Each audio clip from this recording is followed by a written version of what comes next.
Ready to dive into some seriously captivating Japanese folklore. Let's do it. Today we're tackling Ibuki Yasabusho.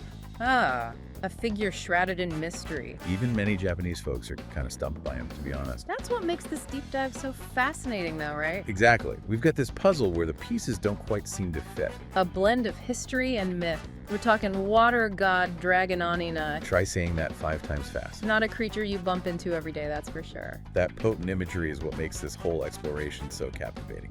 And thankfully, we have Yukinobu Kurata's blog post to guide us. Talk about in-depth.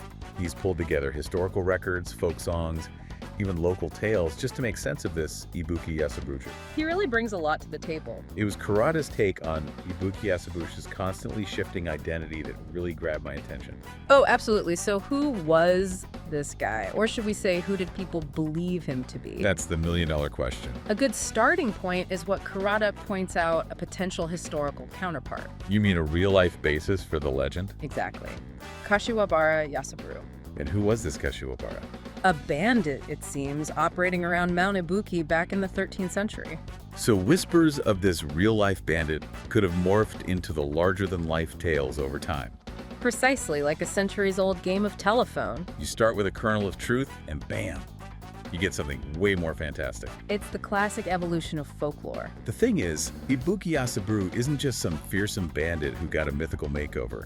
He's so much more. Right. He becomes this embodiment of all these paradoxical characteristics. It's like he's defying our need to put things into neat little boxes.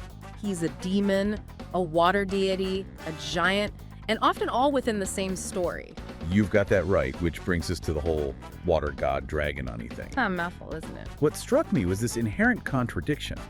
It's both benevolent and fearsome all at the same time.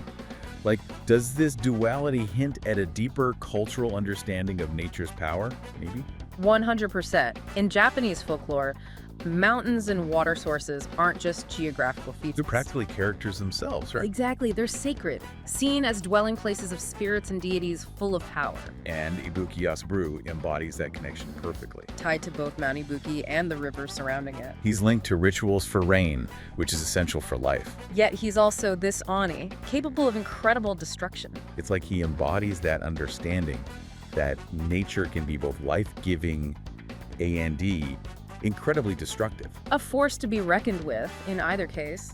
It makes you think twice about those clear-cut distinctions we often make, good versus evil. When in reality, it's more about the ebb and flow, right? Like in nature, there's always this constant interplay between those forces. Absolutely. It's rarely about absolutes. Could it be that Ibuki Yasaburo embodies that very balance? Now that's a fascinating thought, and it really gets to the heart of folklore, doesn't it? It's not about those black and white distinctions we see so often elsewhere.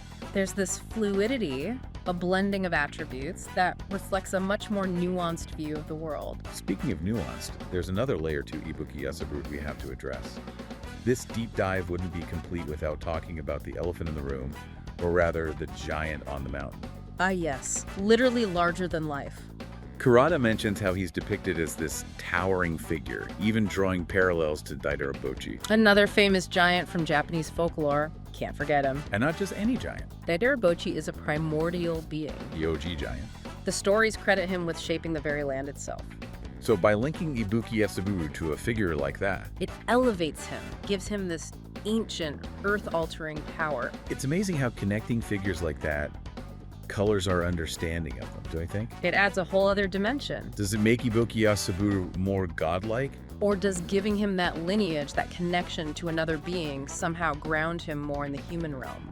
That right there is the question at the heart of our deep dive today. It's going to be an interesting one to unpack. Back again, ready to uncover more about Ibuki Yasaburo. Let's pick up where we left off. So, before the break, we were really getting into Ibuki Yasaburo as this powerful ancient being. Right, those primordial connections.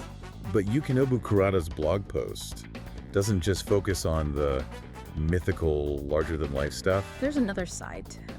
He's got these surprisingly human elements to his story. It's that juxtaposition that really makes him fascinating, don't you think? Totally. On one hand, you've got these connections to beings who shape the land, who control the elements. Big forces of nature. And then you see these glimpses of a figure driven by love, capable of both rebellion and generosity. It's a unique mix. Like that whole Robin Hood aspect Kurata mentions. Stealing from the rich, that kind of thing. Exactly. It makes you wonder how that part of the legend came about. A way to soften his image, maybe? Maybe make him a bit more relatable to the common folk? Could be. Or maybe it reveals something about how people viewed morality back then. Ooh, that's interesting. Like, these stories were often used to explain the unexplainable, right? To make sense of the world around them. So perhaps casting Ibuki Yasabrucha as this figure who fought against injustice, even he did it in unorthodox ways.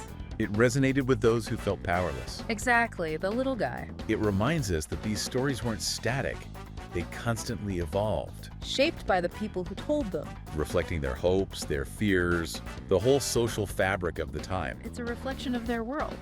And speaking of humanizing elements... let's not forget about the romance. Right. Kurata talks about Ibuki Yasabrucha's love for a craftsman's daughter. Forbidden love, a classic. It's like the oldest story in the book. But it works! You know, it really adds that human touch.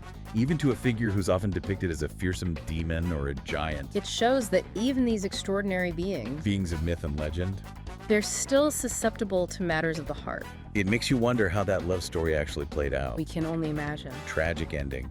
Further solidifying Ibuki Yasabrucha as a tragic hero. Or maybe love conquers all, a testament to its power. You may never know.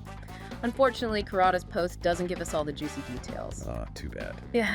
But I guess it's more about the overall impression it creates. That softening of his image, the reminder that even a figure of immense power is capable of experiencing love and loss. It makes him much more relatable, that's for sure. Speaking of relatable, Or at least grounded in something tangible. Kurata talks about a real place. That's right. There's a real physical cave on Mount Ibuki. Can get more real than that. And it's linked to Ibuki Yasabru. A place of mystery. Even a famous Buddhist monk used it for meditation.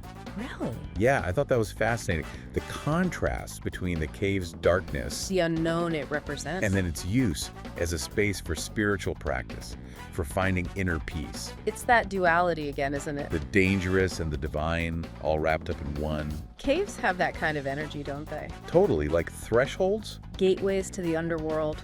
or to hidden knowledge, secret worlds, Maybe this particular cave was seen as a portal, to Ibuki Yasabru's realm. a thin veil between the human and the supernatural, That's an image.